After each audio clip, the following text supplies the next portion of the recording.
Muito bem-vindos ao canal novamente. Iremos aqui trazer mais um assunto muito bem selecionado aqui no nosso conjunto temático. Meu nome é Gilberto Araújo. Você está no canal do Instituto Antítese. Então, pessoal, o nosso vídeo anterior, graças a Deus, teve uma boa recepção. Eu agradeço a todos aí que têm nos ajudado, certo?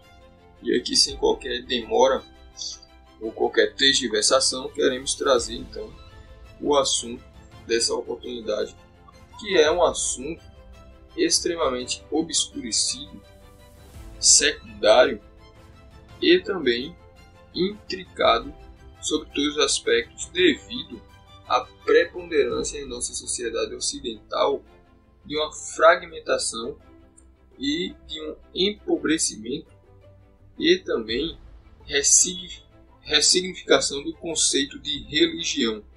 Okay? O assunto que queremos trazer é o mito. Okay? Queremos trazer aqui uma definição do mito. E mais uma vez iremos optar pelo método anterior de primeiro definir o mito no interior da cosmovisão pagã, o que a cosmovisão pagã diz acerca do mito. No segundo momento, trazer o que nos oferece a cosmovisão cristã acerca da definição do mesmo. Tudo bem? Então vemos aqui com muito cuidado, consistência e seriedade, trazer os senhores aquilo que eu diria ser a alma espiritual do mundo, ok? Não somente do Ocidente, mas é sabido devido ao crescimento das pesquisas arqueológicas e historiográficas que a mitologia é um fenômeno espiritual mundial, ou seja, todos os grandes povos, até os povos indígenas também, eles tinham algum tipo de mitologia concreta que então governava os seus destinos, certo? Então, a minha intenção agora, com tudo que já foi dito, é a seguinte: o mito, ele não é um aspecto secundário, ele não é um aspecto, digamos assim, a posteriori da civilização ocidental ou mundial, senão que, e essa opinião está embasada em diversos autores, que eu vou citar aqui no decorrer do vídeo. O mito, ele é, na realidade, o aspecto espiritual todo abrangente e formativo das civilizações antigas, por exemplo, o Egito, a Babilônia, a Pérsia, a Suméria, a própria Grécia. E então, por esses fatos, eu diria que o mito ele é de extrema relevância para a nossa compreensão, inclusive do nosso presente, certo? Uma outra coisa a se considerar também é que pode, hoje, em nossa sociedade contemporânea, não parecer que a mitologia é a influência fundacional para a filosofia, certo? E para a própria, digamos assim, essência da mente filosófica. Iremos também tratar aqui, mais à frente, sobre essa questão, okay? Da relação da filosofia com a mitologia. Então, indo aqui ao primeiro ponto, e um rápido parêntese para os senhores, é necessário eu informar aqui o seguinte: nada do que eu estou falando aqui sobre a mitologia compõe a minha teologia, ou seja, eu não estou tratando aqui daquilo que eu acredito como regra de fé, mas daquilo que indivíduos de diversas nacionalidades e principalmente e primariamente de uma elite intelectual no decorrer da história sustentaram como um dogma de fé até as últimas consequências, certo? Então, a crença no mito, ela é todo estruturante também da mentalidade da elite intelectual e das elites econômicas e políticas. E eu diria mais, principalmente na presente conjuntura geopolítica. Nós vemos que em geopolítica, já há alguns anos, se estabelece duas forças pelo poder unipolar, que é, por um lado, Shambhala, ou Agartha, melhor dizendo, que representaria aí o bloco russo, né? Tendo a Rússia como a líder mundial, e o atlantismo, tanto dos Estados Unidos como a ordem liberal ocidental. Então, apenas para vocês terem aí algumas implicações importantíssimas da influência do mito na nossa sociedade ocidental. Tudo bem? Então, iremos aqui tratar, eu fiz algumas anotações para nos nortearmos melhor e iremos aqui iniciar a nossa análise. Nomes importantes trouxeram contribuições permanentes, abrangentes e consistentes, não só para a definição, mas para a própria influência, poder criativo, desdobramentos e também para a origem própria do mito. Nomes como Michel Eliade, Joseph Campbell, Ernest Cassirer, o próprio pai da literatura ocidental, Homero, Hesíodo, e também o Jean-Pierre Vernant, é um classicista famoso também, dentre diversos outros que eu achei por bem não ficar citando aqui de forma ininterrupta. Mas estes são exemplos bastante importantes de mitólogos que contribuíram de forma permanente para a compreensão da mitologia no Ocidente, certo? Então, o mito, em sua raiz grega etimológica, mitos, nós podemos trazer logo aqui a definição mais consistente e original, e no segundo momento a modificação, uma redefinição semântica do mito. A primeira definição é a definição que, ao refletir sobre um conjunto importante de definições oferecidas por diversos autores importantes, e estes também que eu citei, o mito ele se constitui precisamente e inalteravelmente de hieros logos. O que é um hieros logos? O discurso do sagrado. Então, o mito é um discurso do sagrado. Mas então, qual a natureza constitutiva teologicamente desse discurso? A natureza constitutiva, eu diria definitivamente, ser a teologia da revelação. A teologia da revelação. O mito, ele é a expressão escrita de uma revelação. Ao falar de uma revelação, eu quero fazer aqui o contraponto entre a teologia da revelação, a revelação cristã, a teologia da revelação não cristã, no caso em foco aqui, a pagã.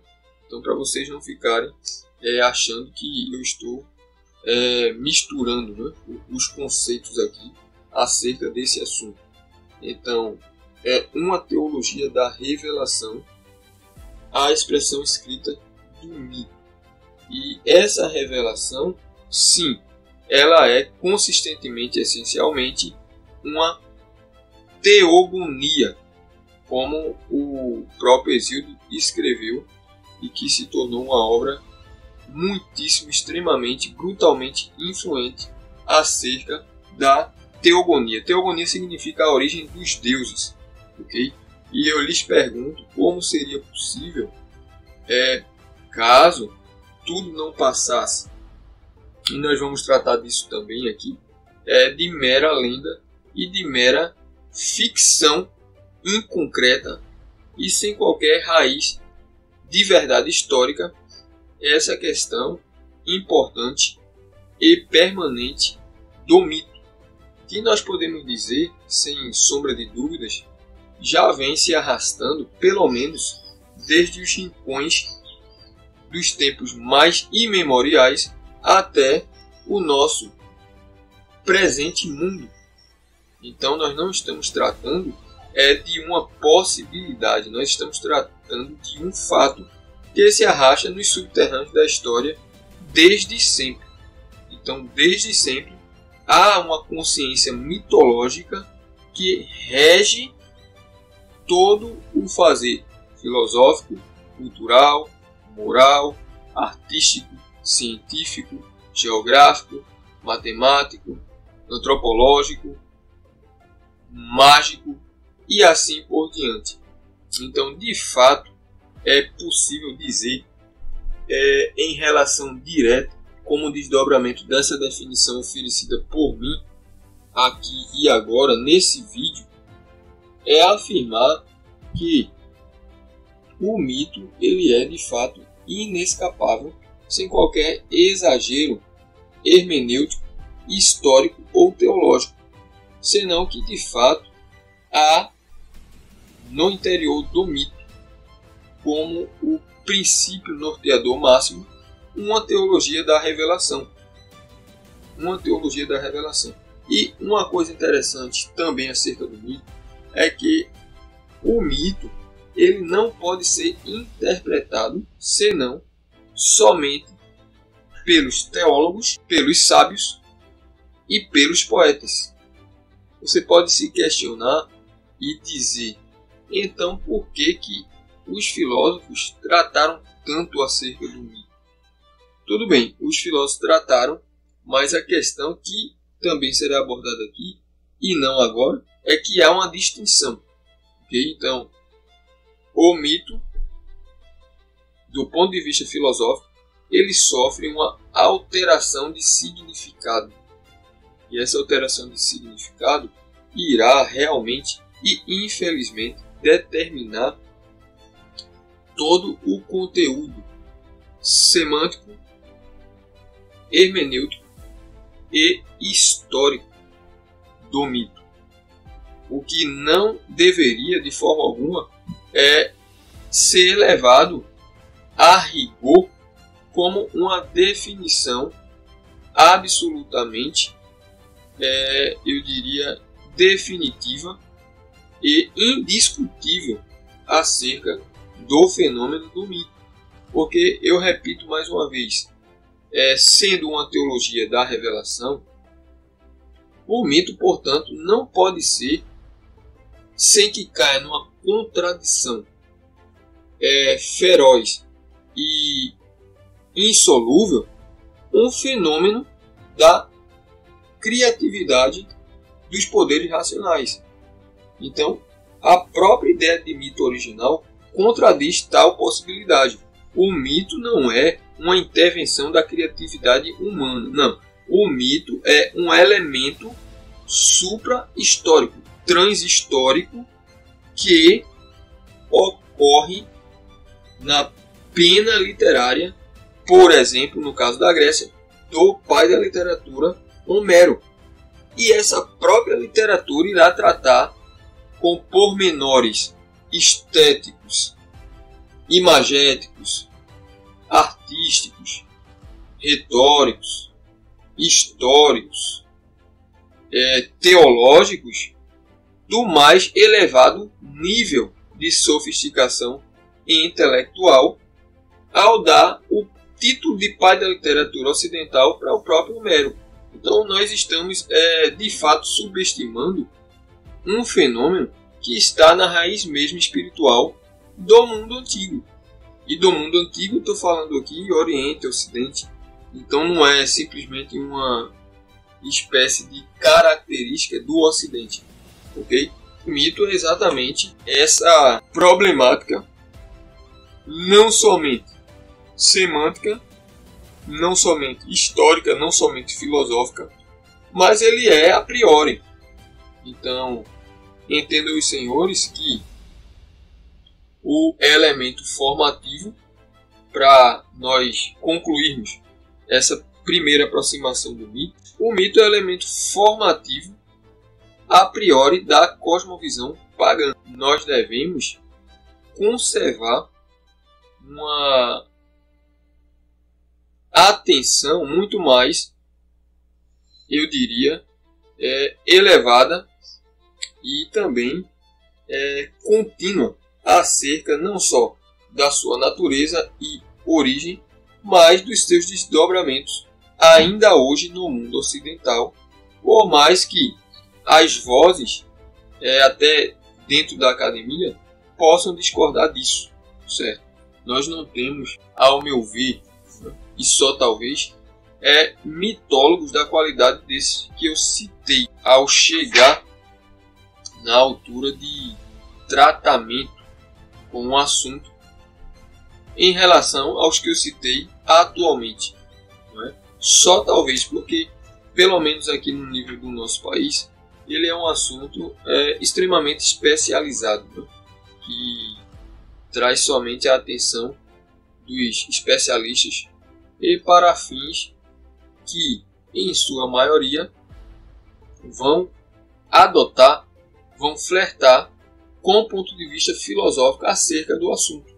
E o ponto de vista filosófico é o ponto de vista de uma ruptura muito significativa, a qual vai descartar essa conexão transhistórica do mito com a história humana. A imanência será o traço fundamental para a compreensão do mito desde o ponto de vista filosófico. Era isso que eu queria lhes informar acerca da questão do mito e que nós devemos prestar total atenção